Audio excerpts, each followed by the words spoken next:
đây là bản tin số 2 của Nhà đẹp của Anh. Trong bản tin số 2 của Nhà đẹp của Anh hôm nay có các tin chính như sau. Dòng tiền sẽ đổ vào đâu sau cơn sốt đất? Doanh nghiệp xây lắp khốn đốn vì vật liệu tăng giá. Thành phố Hồ Chí Minh dẹp loạn thổi giá bất động sản.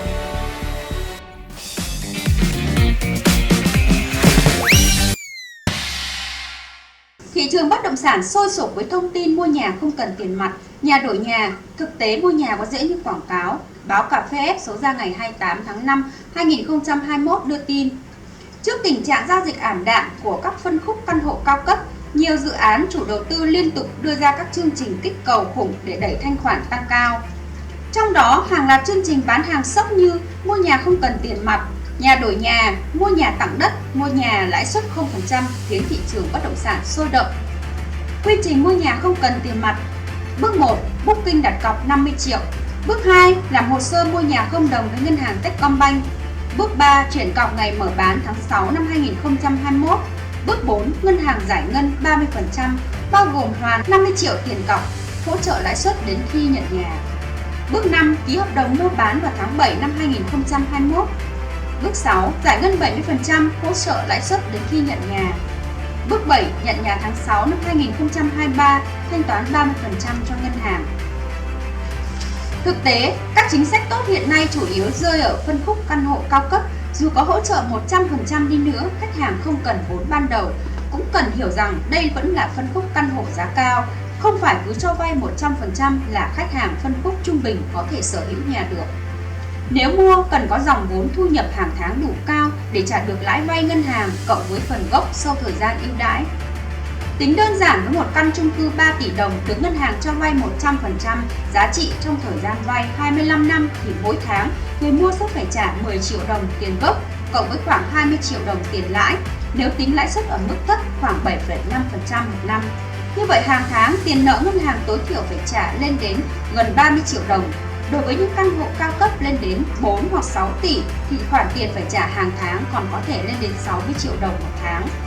Rõ ràng đây là bài toán cần phải tính toán kỹ. Đánh giá về các chương trình kích cầu, khuyến mại lớn khi mua căn hộ chung cư hiện nay, các chuyên gia cho biết trong bối cảnh khó khăn của thị trường luôn cần những chính sách tốt để tăng tỷ lệ hấp thụ. Tuy nhiên, người mua nhà cần tỉnh táo, tìm hiểu kỹ lưỡng, tránh tình trạng mua căn hộ quá sức thu nhập để rồi ôm khoản nợ lớn sau này phải bán nhà đi để trả nợ.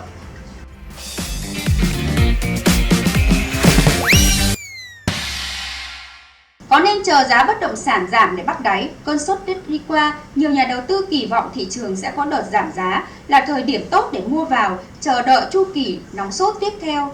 Vậy, lúc này có phải là thời điểm để nhà đầu tư vào bắt đáy? Theo báo Cà Phê F số ra ngày 28 tháng 5, 2021 đưa tin. Sau cơn sốt đất điên cuồng giảm nhiệt trên diện rộng, nhiều luồng thông tin dấy lên sẽ có đợt bán tháo, cắt lỗ bất động sản ở những khu vực nóng sốt. Đó là những nhà đầu tư ôm đất nhiều nhưng chưa kịp ra hàng hay những nhà đầu tư áp lực vay ngân hàng chắc chắn sẽ chấp nhận bán ngang giá hoặc dưới giá vốn để thu dòng tiền thay vì chịu lãi suất ngân hàng. Tuy vậy, đến thời điểm hiện tại, câu chuyện về bán tháo, cắt lỗ bất động sản chưa thực sự rõ ràng. Có nhiều nhà đầu tư đang chờ bắt đáy, kỳ vọng giá nhà đất sẽ leo dần, giảm để mua vào nhưng thực tế vẫn hiếm tìm được. Một vị chuyên gia trong lĩnh vực bất động sản cũng phân tích, dù dịch và đất hạ nhiệt đã tác động kép đến thị trường bất động sản, nhưng ngược lại, thông tin về kiểm soát dịch tốt cộng với thị trường xuất hiện các thông tin hạ tầng quy hoạch tích cực đã khiến tâm lý của nhiều nhà đầu tư ổn định. Trong đó, ở một số khu vực giá bất động sản vẫn có chiều hướng đi lên chứ không giảm, chẳng hạn như bất động sản tại khu Đông thành phố Hồ Chí Minh có giá chào bán tương đối cao nhưng mức độ tiêu thụ của thị trường vẫn tốt.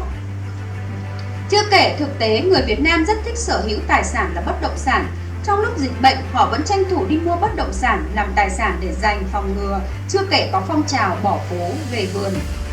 Vì thế, nhìn tổng thể nhu cầu thực tế còn khá lớn khiến thị trường khó giảm giá, cũng như việc nhà đầu tư vội vàng bán ra. Do đó, tình trạng nhà đầu tư vào thị trường bắt đáy cũng sẽ khó diễn ra ở thời điểm này. Ngoài ra, theo vị chuyên gia này, Covid-19 xuất hiện khi lãi suất ngân hàng ở mức thấp đã phần nào giảm thiểu được làn sóng bán tháo, giảm giá tài sản của các nhà đầu tư, nên cũng rất khó có chuyện giá bất động sản giảm sâu. Cùng quan điểm, ông Võ Huỳnh Tuấn Kiệt, Giám đốc Bộ phận Nhà ở CBRE Việt Nam, nguồn cung thị trường khan hiếm cộng với các thông tin hạ tầng quy hoạch tích cực đang khiến tâm lý của nhà đầu tư bất động sản giữ vững. Cũng giống như đợt sốt đất trước, sau khi hạ nhiệt, thay vì bán tháo, bán lỗ, nhà đầu tư lựa chọn hình thức giữ tài sản để đợi cơ hội tốt hơn trong tương lai. Với thị trường bất động sản, hoạt động giao dịch tạm trì hoãn chỉ gây khó khăn cho những người thu lợi từ dịch vụ trực tiếp. Với nền kinh tế, cấu trúc vẫn giữ nguyên, nhu cầu con người không thay đổi, kinh tế sẽ phục hồi nhanh, kéo theo sự khởi động lại của thị trường bất động sản.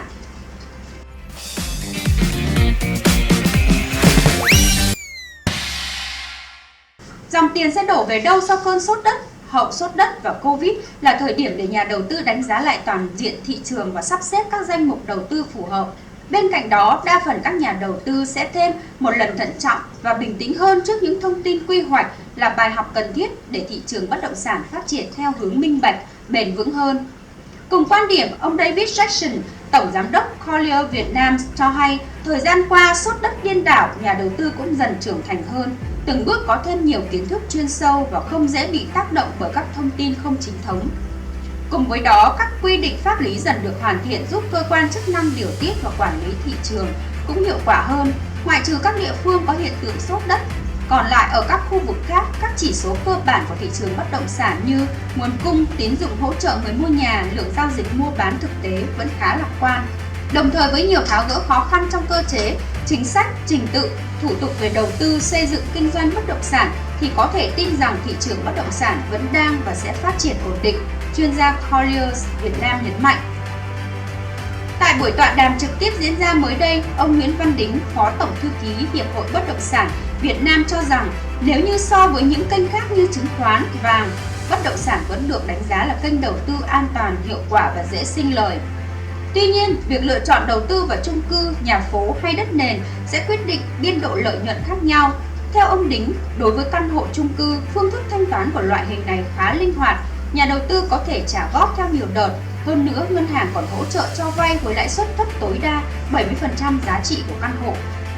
Trong đó, loại hình đất nền, nhà đầu tư cần phải có nhiều vốn nhưng khả năng thanh khoản, sinh lời của loại hình bất động sản này tốt, đồng thời khả năng rớt giá của nhà đất cũng khá thấp bởi vì nó ít chịu những tác động xấu theo chu kỳ tăng trưởng trên thị trường. Tuy nhiên, tính pháp lý của đất nền tại một số khu vực hiện vẫn chưa rõ ràng. Điều này khiến nhà đầu tư dễ gặp phải rủi ro nên khi đầu tư cần chú ý. Theo hầu hết các chuyên gia, theo dõi thị trường từ lâu, đặc biệt trong năm 2020, chung cư là sản phẩm thu hút nhiều sự quan tâm của các nhà đầu tư. Mặc dù lượng giao dịch giảm nhưng giá bán chung cư tại Hà Nội và thành phố Hồ Chí Minh đều tăng từ 3 đến 5%, đặc biệt tại thành phố Hồ Chí Minh có những dự án tăng từ 15 đến 20% một năm.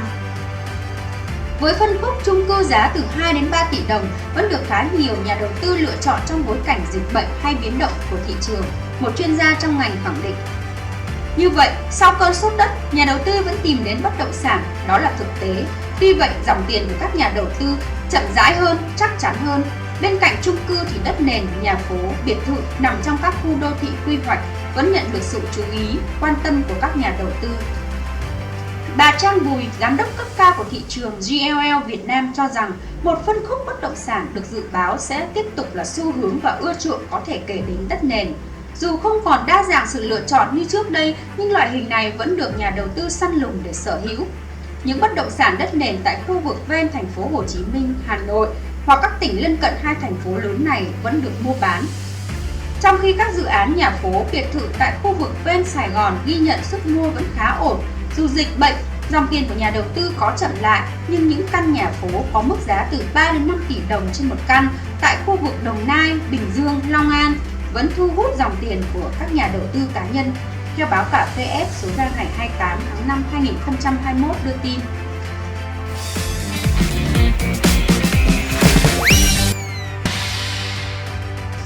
Thành phố Hồ Chí Minh dẹp loạn thổi giá bất động sản. Theo báo Dân trí số ra ngày 26 tháng 5 2021 đưa tin, Ủy ban Nhân dân thành phố Hồ Chí Minh vừa chỉ đạo các sở ngành địa phương tăng cường chấn chỉnh công tác quản lý nhà nước về giá đất. Thành phố giao Sở Xây dựng tăng cường quản lý chặt chẽ các dự án đầu tư bất động sản, nhất là bất động sản hình thành trong tương lai. Việc đưa dự án bất động sản vào kinh doanh chuyển nhượng phải đủ các điều kiện theo quy định của pháp luật về đất đai, đầu tư và kinh doanh bất động sản. Ủy ban nhân dân thành phố Hồ Chí Minh cũng yêu cầu Sở Xây dựng kiểm tra chấn chỉnh hoạt động môi giới bất động sản, đảm bảo hoạt động này tuân thủ các quy định của pháp luật. Đồng thời, thành phố giao các sở quy hoạch kiến trúc, tài nguyên và môi trường, Ủy ban nhân dân các quận, huyện và thành phố Thủ Đức công khai thông tin quy hoạch, kế hoạch để người dân tiếp cận các thông tin chính thống, giúp bà con không bị nhiễu thông tin. Việc này cũng giúp người dân tránh bị giới đầu cơ lợi dụng thổi giá bất động sản nhằm thu lợi bất chính. Ủy ban nhân dân thành phố Hồ Chí Minh giao Sở Tài nguyên Môi trường, Văn phòng đăng ký đất đai thành phố, Ủy ban nhân dân quận, huyện và thành phố Thủ Đức thực hiện nghiêm các quy định về đăng ký, chuyển mục đích sử dụng đất để kiểm soát nghĩa vụ thuế, kiểm soát các giao dịch ảo, thổi giá bất động sản. Thành phố yêu cầu các đơn vị nói trên phải quản lý chặt chẽ, đảm bảo tuân thủ đúng các quy định của pháp luật về việc tách thửa, xử lý nghiêm đối với hành vi không đưa đất vào sử dụng hoặc sử dụng đất chậm so với tiến độ ghi trong dự án đầu tư. Sở Tài nguyên Môi trường phải có kế hoạch chủ động điều tiết quỹ đất ra thị trường thông qua việc tạo quỹ đất sạch để đấu giá quyền sử dụng đất theo quy hoạch. Sở Tư pháp, Sở Thông tin và Truyền thông, Ủy ban nhân dân các quận, huyện và thành phố Thủ Đức được giao đẩy mạnh công tác tuyên truyền, phổ biến các quy định của pháp luật về đất đai, đầu tư và kinh doanh bất động sản. Thông tin quy hoạch của địa phương phải được đưa kịp thời để người dân nắm bắt, tránh bị kẻ xấu lợi dụng.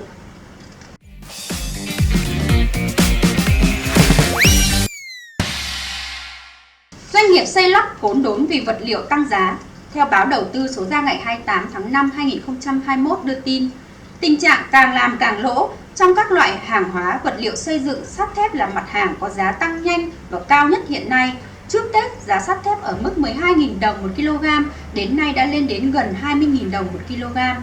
Không chỉ sắt thép, các loại vật liệu xây dựng khác như xi măng, gạch, cát, sỏi, ống nhựa cũng đồng loạt tăng giá với mức tăng thấp nhất là 20%. Giá vật liệu xây dựng tăng đã khiến giá trị các gói thầu bị đẩy lên cao hơn so với thời điểm dự án được cơ quan chức năng phê duyệt tổng mức đầu tư, cũng như khi đấu thầu lựa chọn nhà thầu thi công dự án. Tuy vậy, vì đã lỡ ký hợp đồng nên doanh nghiệp buộc phải cắn răng làm, nếu không sẽ bị phạt vi phạm hợp đồng. Bây giờ làm cũng chết, không làm cũng chết vì giá vật liệu xây dựng sắt thép không biết tăng lên đến mức nào nữa. Giá cả leo thang từng ngày trong khi giá ban hành của Sở Xây dựng không theo kịp giá thị trường. Theo ông Trần Ngọc Triển, Giám đốc Công ty Trách nhiệm hữu hạn Xây dựng và Thương mại 36 cho biết, nguy cơ vỡ tiến độ dự án, các doanh nghiệp nhận định trừ mặt hàng sắt thép tăng giá có nguyên nhân do nguyên liệu đầu vào như phôi, quặng nhập khẩu tăng giá, thì đa số vật liệu xây dựng khác như xi măng, gạch, ống nhựa, cát, giá tăng phần lớn là do các đại lý té nước theo mưa. Tình hình chưa đến nỗi khan hiếm, nhưng giá các loại vật liệu thi nhau tăng thì rất đáng lo ngại. Nếu nhà nước không có chính sách kiểm soát hay xem xét thay đổi việc điều chỉnh tổng mức đầu tư với một số dự án hợp đồng trọn gói thì nhà thầu cầm chắc thua lỗ, thậm chí phá sản. Theo ông Nguyễn Văn Lành, Tổng Giám đốc Công ty Xây dựng Việt Tiến cho hay, hợp đồng trọn gói là phải thực hiện thi công trong suốt thời gian thực hiện dự án với một đơn giá cố định. Điều này đã được quy định tại các điều luật liên quan nên việc điều chỉnh tổng mức thầu đầu tư công trình đơn giá tăng lên là việc không thể thực hiện. Theo ông Lê Văn Quân, Giám đốc Công ty Tư vấn Xây dựng TNQ cho biết, cũng theo ông Quân, với việc giá cả các loại vật liệu xây dựng tăng một cách không kiểm soát hiện nay, nếu cơ quan chức năng không có giải pháp xử lý căn cơ lâu dài sẽ ảnh hưởng đến tiến độ xây dựng và giải ngân các dự án đầu tư công như vỡ tiến độ, chậm tiến độ, tỷ lệ giải ngân thấp, chất lượng công trình không đảm bảo. Bên cạnh đó, các nhà thầu cũng sẽ gặp nhiều khó khăn, rủi ro như đối diện với các hình thức xử phạt hợp đồng, chấm dứt hợp đồng hoặc cấm đấu thầu. Trên đây là các bản tin được phát trong bản tin số 2 Nhà đẹp của Anh. Chúng tôi hy vọng rằng với các tin tức được tổng hợp từ các báo uy tín sẽ giúp quý vị có cái nhìn toàn cảnh hơn về thị trường bất động sản. Các bạn hãy like, share và ấn đăng ký kênh để theo dõi các bản tin tiếp theo của chúng tôi nhé.